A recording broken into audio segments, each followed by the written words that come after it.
morning, Brooklyn. I was just reminded, happy Pride Week. Pride weekend, right? Where's Sally? Sally, thank you. So, you don't have to run. I just want to thank you. I want to thank you because Sally sent me an email that said, tell your story. And I've been on the road. I just came back from an awesome time in Paris. And I didn't have a lot of time to prep for this. And so when I read that email, it really helped me because that to me is where our power is in our story. And so thank you for inviting me to do that right away. So I was born a blonde Black girl in Chocolate City, AKA DC. So I'm so glad DC kind of gave us this theme. And being blonde and Black is sort of a metaphor for my story. And I am not the result of an all-white father or an all-Black mother, which is the common, idea. I am the result of a great American horror story and a great American love story. Both of my parents are very light-skinned Black people. And my mother was raised under the paper bag rule. Raise your hand if you know what the paper bag rule is. So part of that, so that's why I present the way that I present, or that I look the way that I look, because my grandparents grew up under the terrorism of Jim Crow South. And as a result of living for generations in a terrorized territory, you make decisions to survive.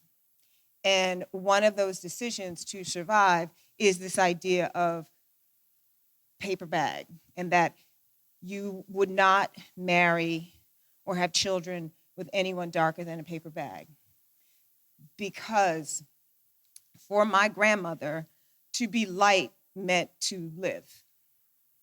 That's simple. Because for her and her family members who were across the spectrum in terms of skin tone,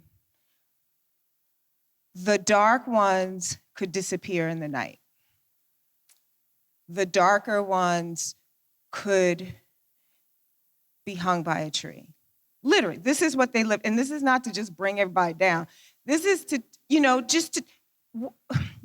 what I like about how I walk through the world, that what I like about being a Black blonde girl is because it is the metaphor of what happened here, what the truth of this great American story is.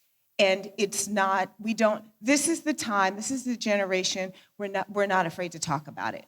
We're not afraid to say that I exist because of a terrorist society.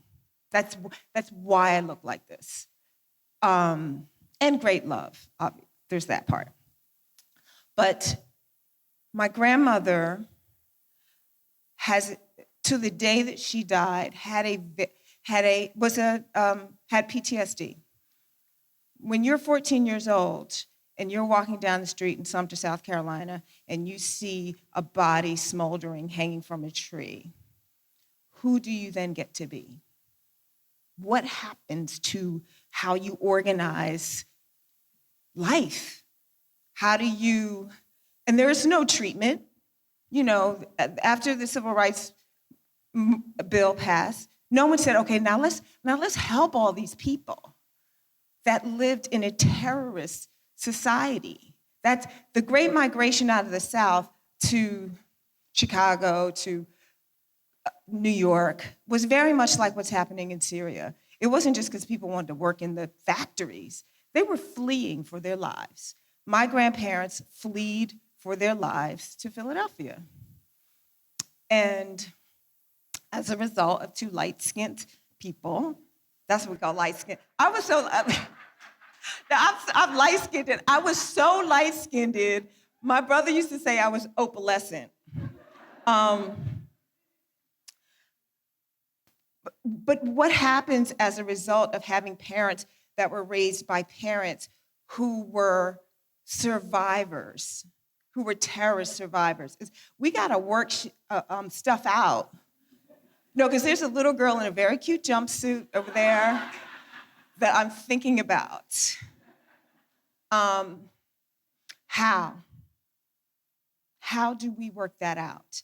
How do we work that out, particularly because we weren't taught that in school. Who in school was really taught about the terrorism of Jim Crow? Like in high school? Nobody called it that. So I'm gonna fast forward to Rachel Dolezal. And she drove me insane. So, and I was having a moment because I do commentary on CNN, particularly about race and gender and all those intersections. And so when Rachel Dolezal hit the scene, okay, I was having a Tina Fey moment when she realized that she looked like Sarah Palin. Like, it was the same thing, right? Like, look at me, like, so they were like, we gotta call Michaela to talk about this. So there was split screen, Rachel, because her weaves were popping. Like, let's be clear. She was a crazy white girl, but her hair, no shade. So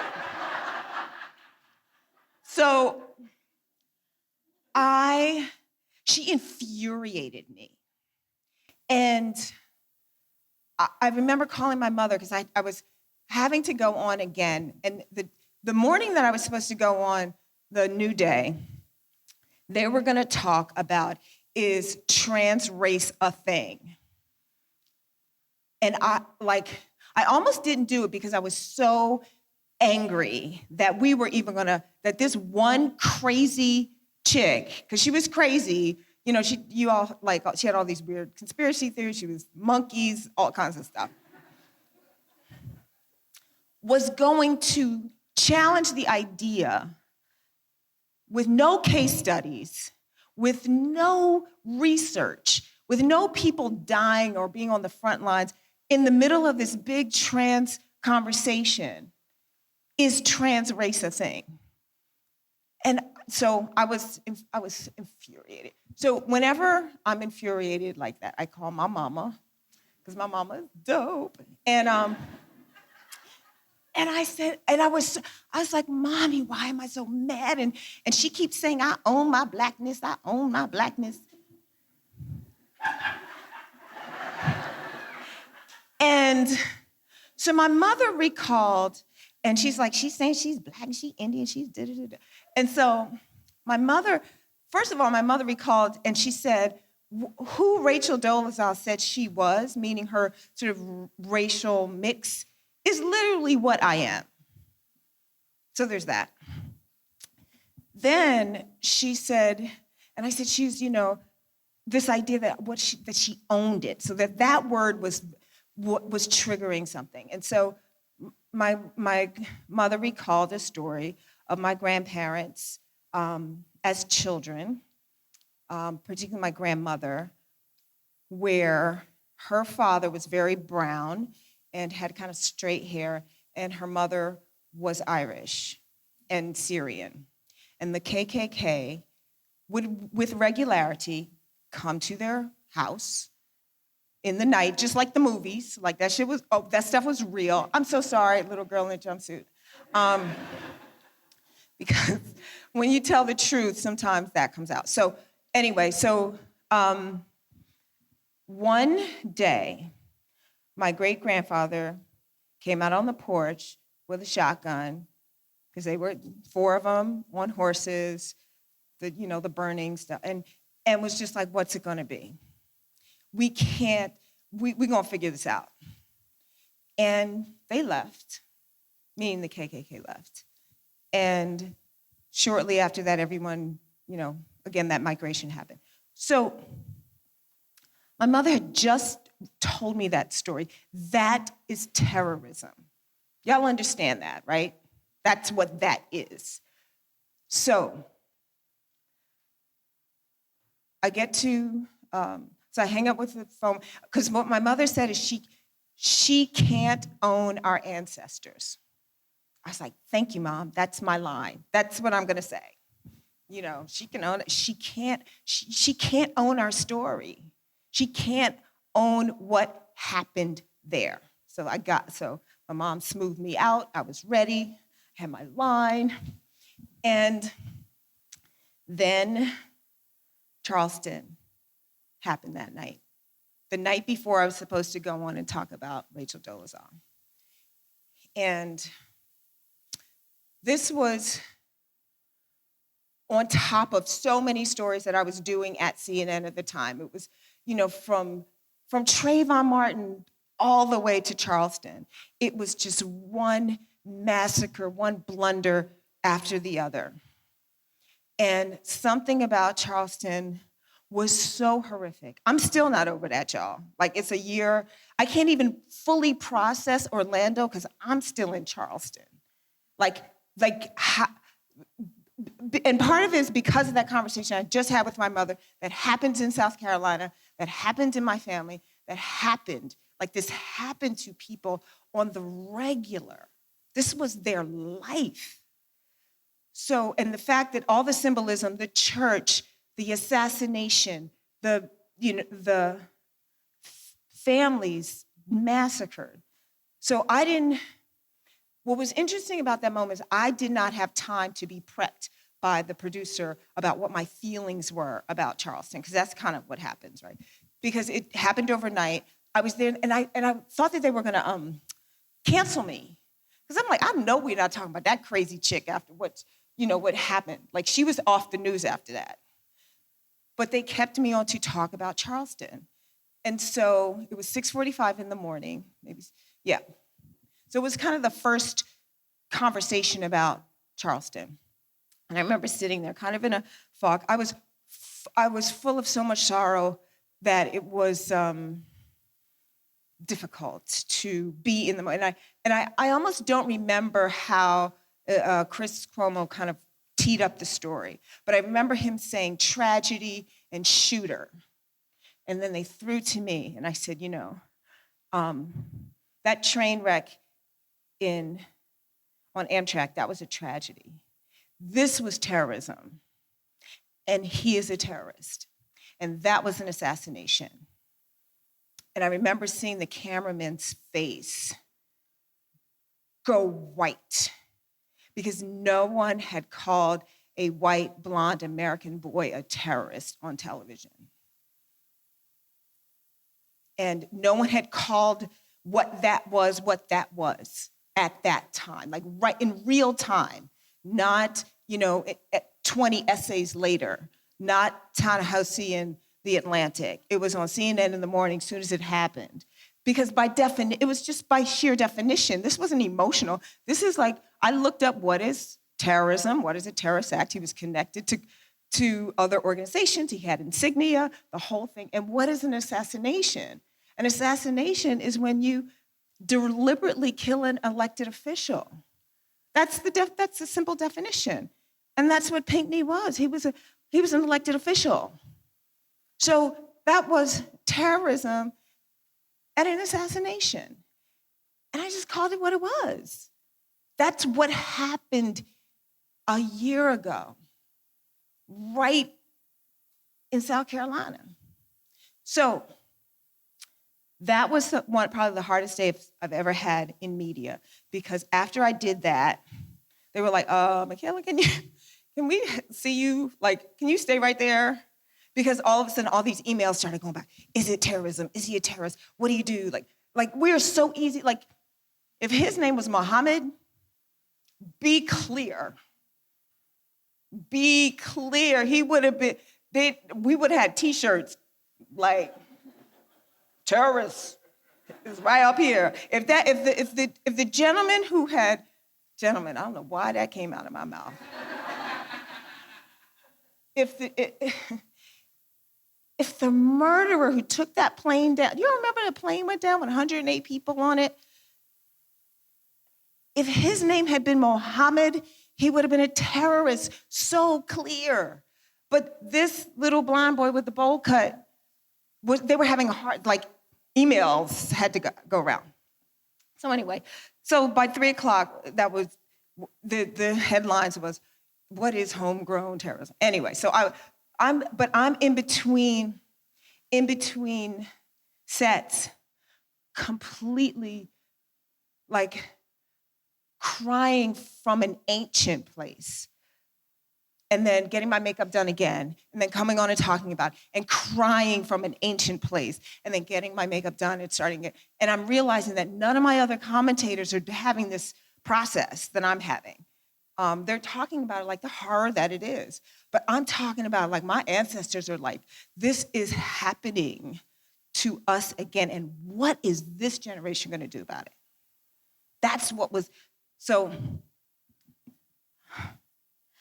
I realized that I was having compassion fatigue. Charleston took me out, basically.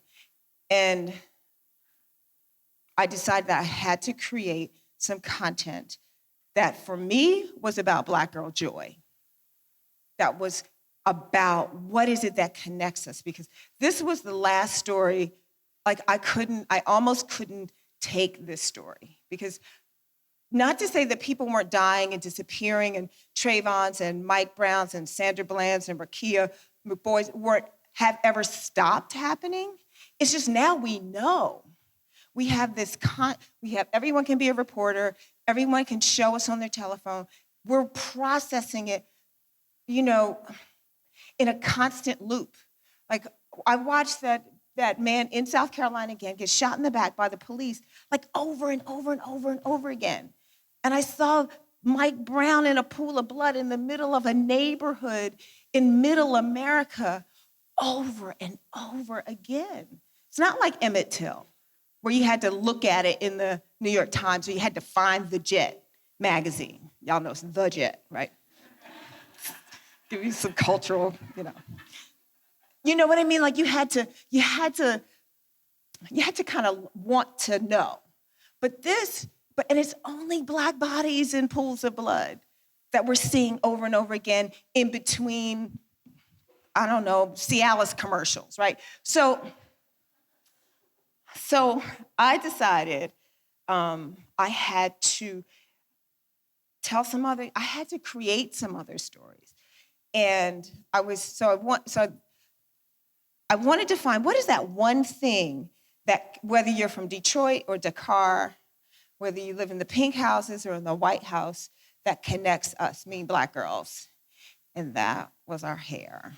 Yeah, she's like, so very quickly, this had been on my laptop as a document for a while. And it's basically like the Vagina Monologues, but about hair. Meaning using the same sort of tool to tell our story about our identity and our humanity through the lens of our hair. And, oh, thank you. I didn't even have that. So I did a series of 6 as mini mobile docs. They launched in March as part of Women's History Month, and in celebration of Madam C.J. Walker, who is like the Harriet Tubman of beauty, and her products just got re-released. So anyway, so that's why I did it in March. But I did it because I needed to heal. I needed to start another conversation because I can't stop this other one. We're gonna talk about this, y'all. We're gonna talk about what happened so this generation can do it differently. But in the meantime, I am not gonna be broken. And I am not gonna be bitter. And I'm not going to, my grandmother left this earth in fear she lived in Philadelphia and was afraid of lynching. in Philadelphia. My grandfather, till he died, would not stop for a sandwich until he got to, like, after Washington, D.C., you don't stop. You drive your car through Virginia, you just drive. I ain't going out like that. So part of that is the way that we heal is to tell the truth and tell our stories. So what I'm going to show you, one of them, I did 6 formal ones, and then I have another sort of more community-based one. But this one is Patrice Collars, one of the founders of Black Lives Matter. What is magic about Black girl hair? Black girl hair is magic because it can do literally everything. I mean, seriously, our hair is like shapeshifters. We have the most resilient hair ever. My hairdresser used to come to my house every 2 weeks and press my hair out. And one day I said to my mom, I don't want to do this anymore. My mother would keep us home until she can get our hair done. We were poor. And to be poor and Black and visibly poor and Black is taboo. For her, if her Black girls didn't have that sort of ideal beauty standard, then it would reflect badly on her. And I think she felt guilty and she felt bad. And so I remember her putting money away just so we can have her hair done. And I just remember feeling like there has to be more than my hair. I started reading bell hooks. I started reading Audre Lorde. I started looking up other images of Black women, and I was like, I think I can pull this off. I went to a barbershop and I told them to shave it all off. I want to go bald, and I went bald, and that was amazing. It was scary. It was definitely scary. Why did I just do this? And it was also the most exciting feeling ever because it was the first time in my life that I didn't feel like my hair was a thing that I was leading with. It was so many other things, and it changed me.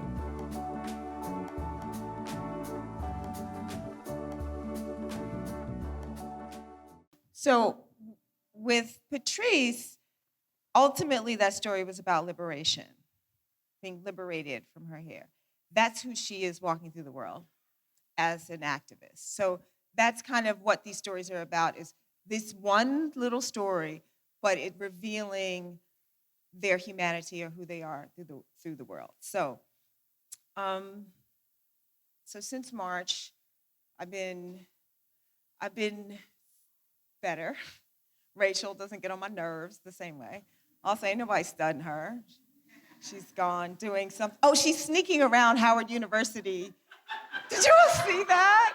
Oh my God, she is crazy. So